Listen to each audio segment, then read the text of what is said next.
Okay, part 2. I'm going to start with number 10 here. This is actually a pretty tricky problem. We definitely want to make sure that we have a good representation of what it is that we are looking at. And we know that yield signs obviously have 3 sides, and they're all the exact same length. So it says yield sign has the shape of an equilateral triangle, and all the sides are 27. Cool. Okay, excellent. It says, what is the height of the sign, and will the rectangular metal sheet of a 30 by 26 inches be big enough to make one sign? Okay, so what we're looking for is the height of this triangle. So I'm just going to draw it in, and we know the height will meet down at the base at a 90-degree angle, so that's imperative that we put that in our picture there. Cool. And think about what else we know about equilateral triangles. Okay, well, we do know that their angle measurements are 60 degrees when we think about in the corner here. Cool, and that's 60 as well up there, which will be split into 2 equal 30-degree angles there. But we'll just use a 60 here, and we want to solve for the height, so I'm going to call that h in this case. Okay, now we got it all set up, and we're solving for the height, so let's think about what we could use to solve this problem. We've got SOHCAHTOA. We know we're going to use a trig function here because we've got a right triangle. So from the 60, we need to find our opposite, which is h, and we're given 27, which is the hypotenuse. So opposite and hypotenuse, sine. So let's write it down. Sine of 60 degrees equals our opposite, which is h, over our hypotenuse, which is 27. Excellent. And I like to put that over 1. This is actually really cool because when we cross multiply, we're going to have h equals 27 times the sine of 60. Alright, and we can put that in our calculator, and let's see what we get here. Yep, 23.4. So our height is actually 23.4 inches. Okay. Now the question says, will a rectangular metal sheet of 30 by 26 inches be big enough to make one sign? Well, the height is 23, and we can go all the way up to 26 here, right? And 30, well, that goes outside this 27. There's our rectangular metal sheet, right? 26 by 30. We're definitely going to fit in there. So here's the 26. Here's the 30. Yes, we make it inside there, no problem. So yes, we will have enough to make a sign. Yay! Smile. Alright, number 11. Number 11 deals with a hiking trail. So again, when you think you're going hiking, you're obviously climbing something, probably a hill, a mountain, somewhere off in the forest if you're hiking. And we'll draw that 90-degree angle in there. Now, a slope of 9 over 19, remember, when they give you slope, that's rise over run. So it's going up 9, and you're going over 19. Okay, so there you are. You're a little hiker there. Okay, you got your little backpack on. You're going all the way up that hill. Okay, and it says, find the angle of elevation, the angle the trail makes with the horizontal line. So they want to know this angle. Okay, well, opposite, adjacent, we're doing tangent. And again, keep in mind that we're solving for an angle, so we need to do the inverse of our opposite over our adjacent. Put that in our calculator. We should get 25 degrees. Excellent. We are done with that. Let's move on. That was a tough one. Number 12. Find the cosine of angle A. Alright. Tons of different things we can do here. They want us to find cosine, and again, we know SOHCAHTOA, right? Cosine is adjacent over hypotenuse. Well, what we're given here is the opposite and hypotenuse. Now, what we could do is we can use Pythagorean theorem to come up with that hypotenuse, a squared plus b squared equals c squared. We can use trig to come up with angle A, and then do the cosine of angle A. I think that would be the easiest. So let's find angle A. Okay, so from these two sides, we are given opposite and hypotenuse. Oh, this isn't the hypotenuse, is it? Let's erase that. This is actually the adjacent. There we go. Opposite and adjacent, sorry. So we've got tangent. And again, let's solve for that angle A. So angle A is going to equal the tangent, the inverse tangent, of 4 over 10. Let's do that, and let's see what we get there. Looks like we are going to get 21.8 degrees. Now that's angle A, right? Yes, that's it. What angle A is. So I'm going to write that in there, 21.8 degrees. If we want the cosine of angle A, what they're really asking for is the cosine of 21.8 degrees. So let's put that in our calculator, and it'll output a little decimal for us, which is 0.93. Excellent. So the cosine of angle A is 0.93. We're done. Cool. That was easy. 13. Fun, fun, fun. Using trig. I'm going to label BC as my x here. Start from the angle they give you. We're given opposite. And asked to find the adjacent. So, yep, you're right. We're going to use tangent here. So tangent of 15 degrees equals 10.2, which is our opposite, over our adjacent. Excellent. Cross multiply and go. What's that 10.2 divided by the tangent of 15? I'll need someone to put that in their calculator. Give you a minute to kind of do that.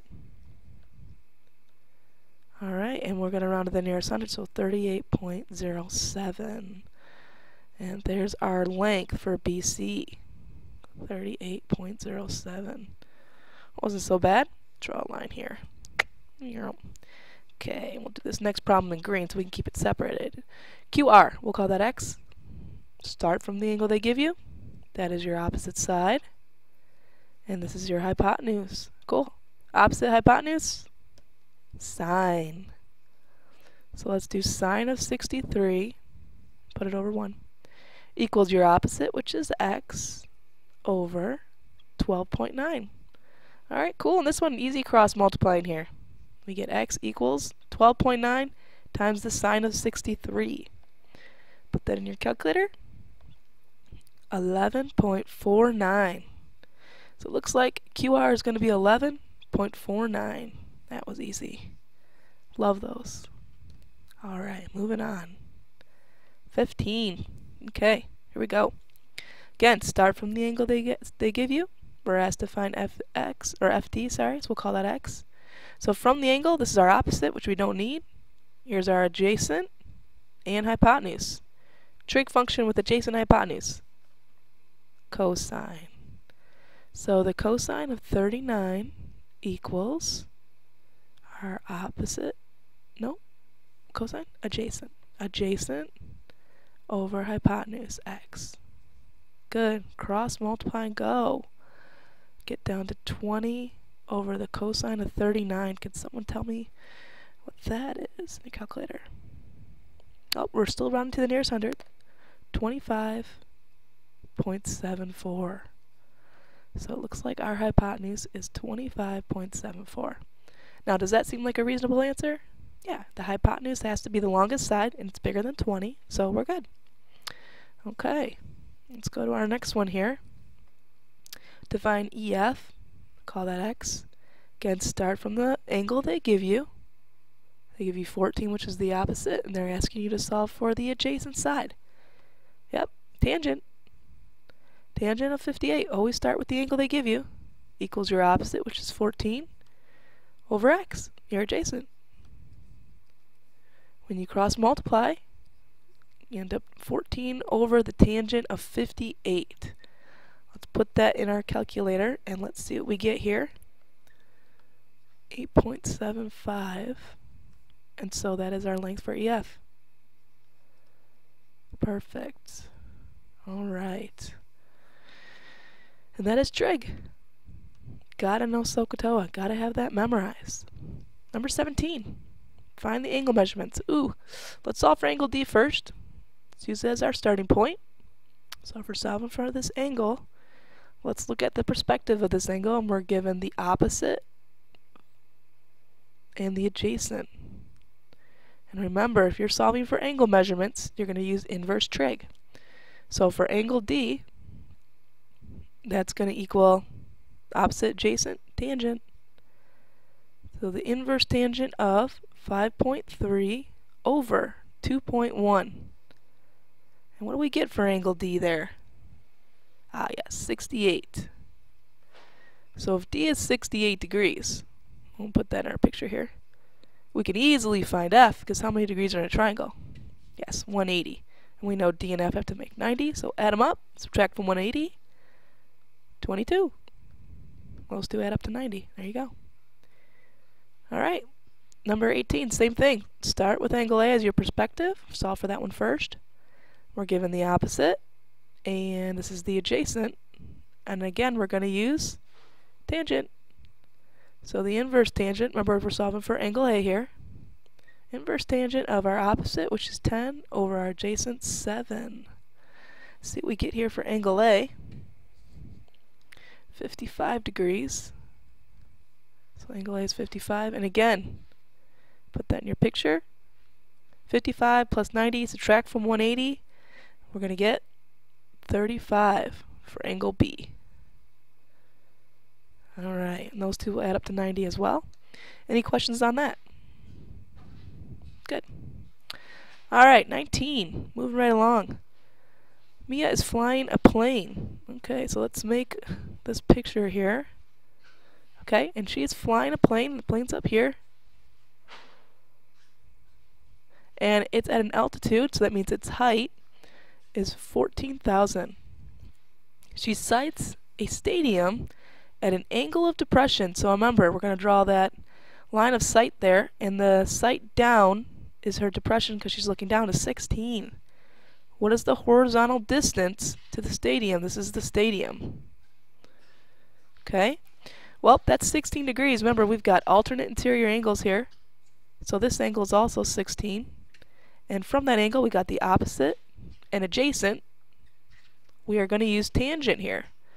So tangent of 16 equals our opposite, which is 1400, over our adjacent x.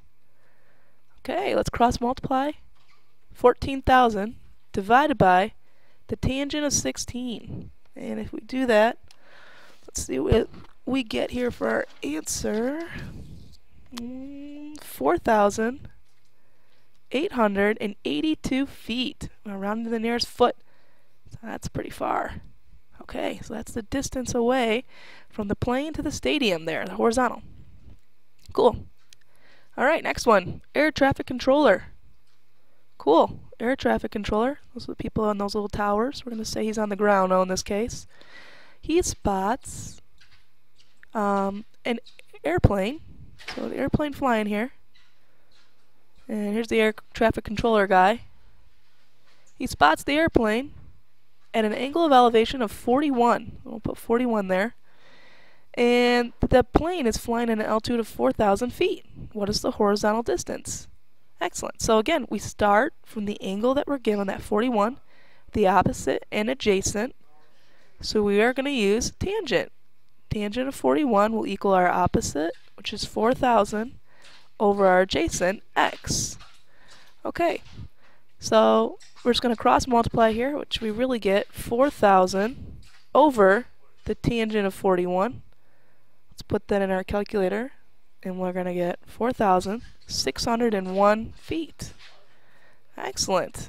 So that is the horizontal distance between the plane and the air traffic controller. Okay, I hope you enjoyed the review. If you have any questions, you can get me tomorrow before the test.